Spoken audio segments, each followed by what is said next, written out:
네, 유상범 간사님 질문해 주세요. 예, 처장님. 대통령 거부권 행사는 헌법적 권리고 그것에 관해서는 뭐 강학상으로는 그것이 정당하고 남용되어서는 안 된다 하는 강학적 논리는 늘 나와 있죠. 그렇습니다. 그것은 당연히 그런 충분히 네. 그런 이론은 뭐 충분히 가능합니다.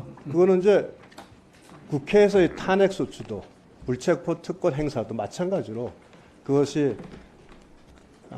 일정한 내재적 한계를 가지고 정당해야 된다. 이건 뭐 강학적으로는 당연한 겁니다. 그죠? 그렇습니다. 네.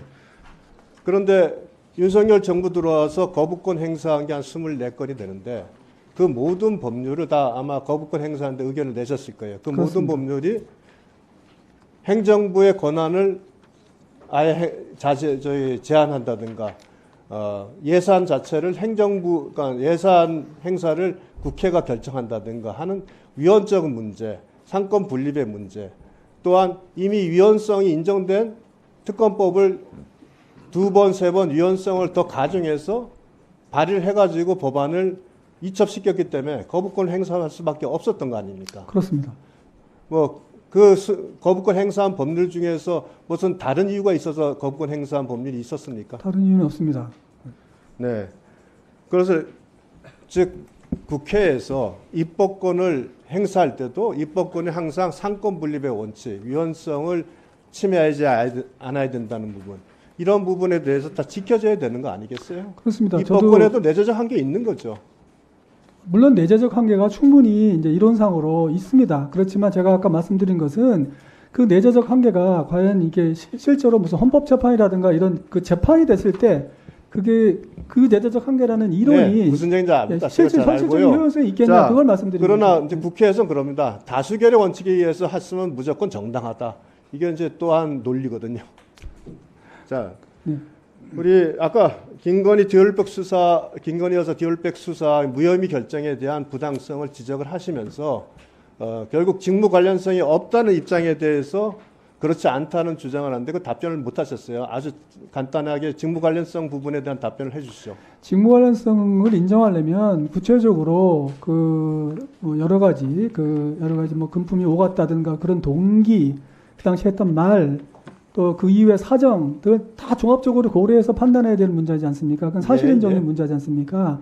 네. 그 사실인정의 문제에 대해서는 이미 권익위원회나 특히 검찰청에서 조사, 확인이 됐죠. 수사했던 네. 검찰청에서 결론을 냈고 그것이 정부의 의견입니다. 그러니까 법제처장이 거기에 대해서 말할 수 있는 그런 예. 문제는 아닙니다. 뭐 거기에 대해서 사실관계에 대해 이미 확인이 됐다. 그래서 이 부분에 대해서 서울의 소홀이랑 고발단체는 이미 한 것까지 한 사안입니다. 그렇습니다. 그것이 계속 논의되는 것이 안타깝긴 한데 그럼 사실관계에 대해서 간단히 제가 한번 설명을 하겠습니다. 동영상 한번 틀어주시죠.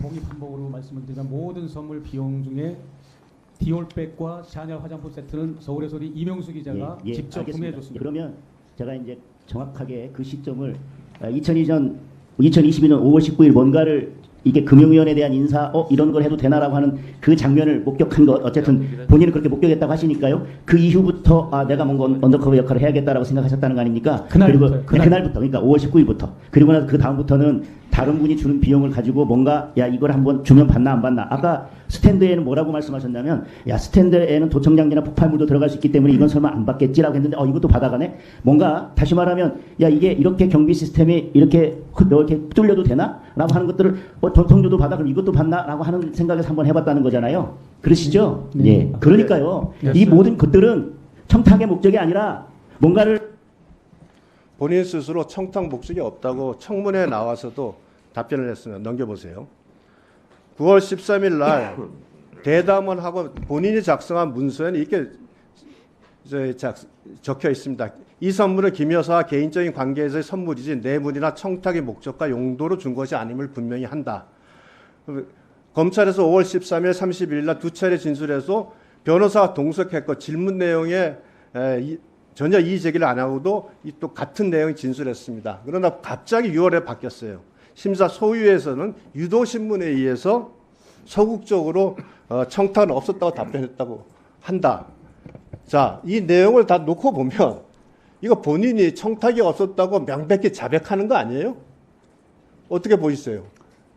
근데 어쨌든 그렇게 얘기해놓고서 그 이후에 또 진술을 바꿨다고 하는데 저 보도본에서 그렇게 봤습니다만 네. 결국은 이제 이 사실 판단은 권한이 있는 부서가 검찰청이니까요. 그러니까 검찰청에서 결정했으면 그게 정부의 입장입니다. 예. 객관적인 사실관계에 맞춰서 조사를 했고 항고까지 했습니다. 이제 항고 결과를 지켜보면 되지 않을까 싶습니다. 언제까지나 정치적으로 탄핵 특검이 계속 난무해야 될지 모르겠습니다.